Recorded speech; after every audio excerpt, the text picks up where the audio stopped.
Hello everyone and welcome back to Let's Play Megaman Battle Network Operate Star Force. In the last part we once again continued our post-game grind, getting a couple more chips down in the process as well as some of the most annoying chips in the game. And now it's time for us to more or less do final cleanup on battle chips, barring a few for next part.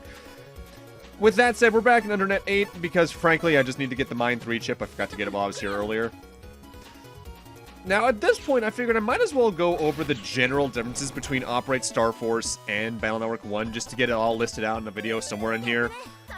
For instance, the manual has a minor retcon, so that it takes place in a proper year for the Battle Network games.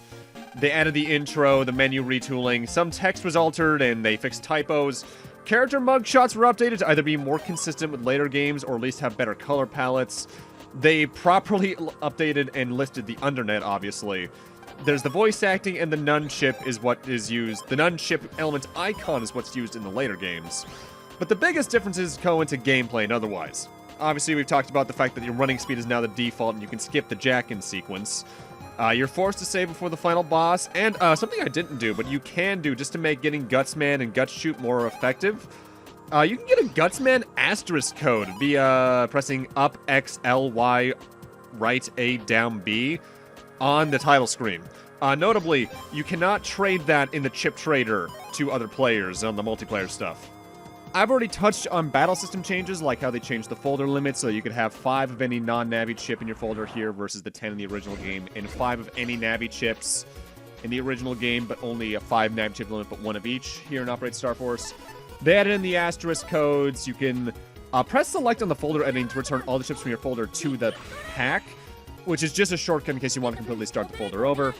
You can run from battle, you can remove the custom screen and see the battlefield by pressing the select button in battle, which never comes in handy. Screen dimming chips here in Operate Star Force now apply their damage before the screen is undimmed, unlike BN1, where the damage happened afterwards in a very odd instance.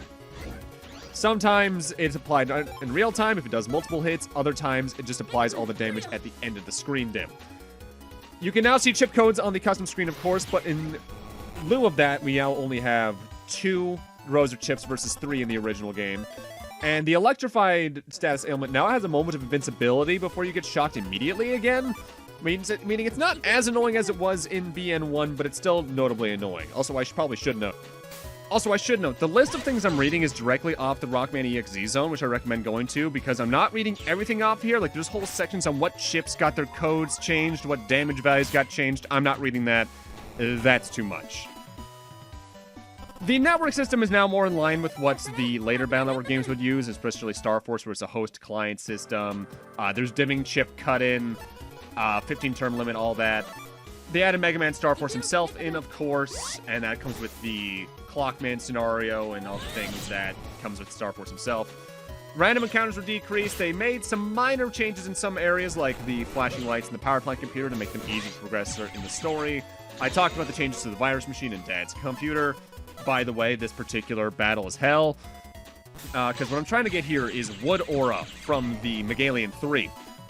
That is a damn near pixel-perfect, frame-perfect chip to get. And to be frank, I was here for a while trying to grind it out before I remembered, oh, wait, there's a chip trade for it. Whoops. If you want to try and get it naturally for some damn reason, shockwave chips are your best friend because you can sometimes hit them 3 times with it, meaning you can take out multiple Megalians in a single shot, meaning you can at least more than likely get an S rank. The Sharkman chip is also recommended for that. They did some minor mystery data changes in that if a chip could drop an asterisk code, it now does. If there was a key chip that you could get from a home page, you couldn't decode it if you already had it in your library or pack in the original game. Now it just isn't there if you have it already. They changed some minor things with Sharkman. I forgot to mention this when we were fighting him. His fin attack is slower here in Operate Star Force and does 40 less damage.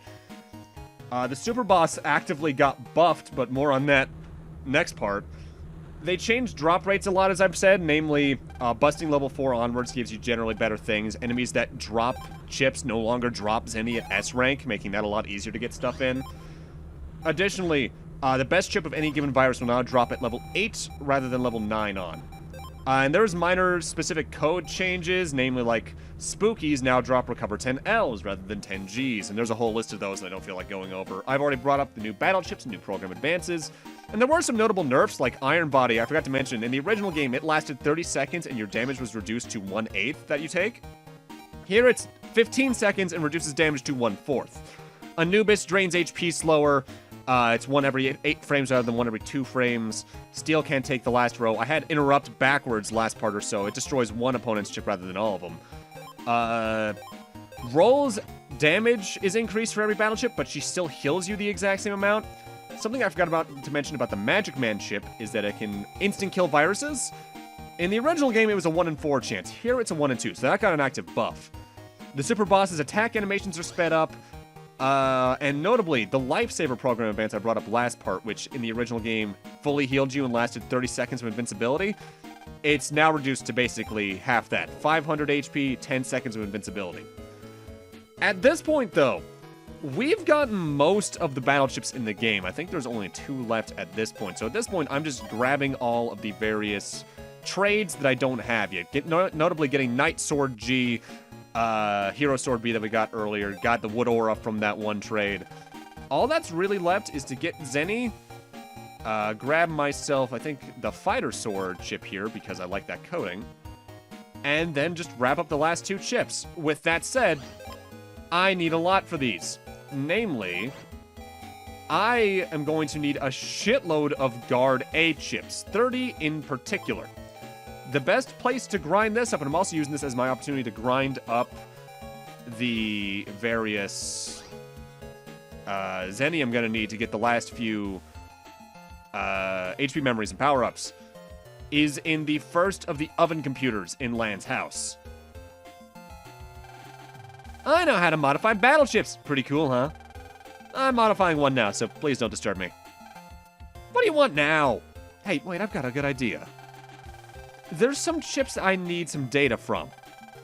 If you give me 30 Guard A chips, I'll give you an original custom chip. What do you say? Sure. Well, so wait, no, I want it. I guess this is me showing me that I have only 2 chips missing, so you know what? I'm gonna want that. And I've already taken the liberty at this point of grinding up those 30 Guard A's. Again, just get relatively low busting ranks on Metars in the oven computer. Thanks, now I can make a new original chip. I'll take some time, so I can come back later. It's the usual Game Boy era Super Nintendo thing. Leave the room and come back, and he has it. I finished the chip. I'm such a genius. Here you go. Buster Guard A. That replaces your Mega Buster for a turn or 2 with just a Guard battle chip. It's not very useful. With that, there is only 1 battle chip left in the game. It is at this point that the Super Boss has technically spawned, because the last battle chip is only dropped by that, number 127. Before we go into that, though, I want to make sure I go grab every single HP memory in the game. That's the reason I grinded up to 210,000 Zenny, because I have 4 HP memories to get and 1 power-up. Namely, I think the HP memories are scattered across the net. There's some here in Internet 4, but I know for a fact that last power-up is just the one in Undernet 11. The Zenny grinding might not take too long. Depending on where you go, I recommend just spamming going into Undernet 12 and grabbing the mystery data there again and again and again, because you can get upwards of, I think, 30k at the least on most visits. It's just a factor of investing the time for that active grind. It can take a while, but it's worth it. With that said, the trips to do this is pretty short with some editing, because, well, once I talk to this guy, I believe we're going to be there. Now, if I recall, if you check your status after this, you're going to be at level 98. That is because, as I mentioned before, in order to get level 100 with Mega Man in this game, your library needs to be 100% complete. Before we go after that, though, there's still one thing we have to cover in this game, the last option on the title screen, the Star Colo. This is more or less this game's secondary multiplayer element. If the main game is player versus player, this is co-op. You can play the single-player mode versus base. Challenge base, since I can't do multiplayer on this, yeah. It's the only option I really have. Defeat base as quickly as possible within 5 minutes. If you pick up a bomb, set it under you by pressing the B button. Catch base in the bomb's explosion to lower his HP. If base's HP reaches 0, you win. If he catches you, he'll attack you and you'll be knocked out. If base knocks you out twice, or if you don't beat him within 5 minutes, it's game over. If you do defeat base, you'll get points based on your deletion time. I'll give you 1 point as a consolation prize if you lose, so try your best. Please select the character you'd like to play.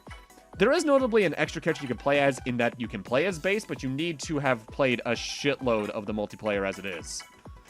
And there are a bunch of stages based off areas from the Star Force and Battle Network games, but by and large, any of the maps doesn't really matter. It's just minor changes of what the map's layout is.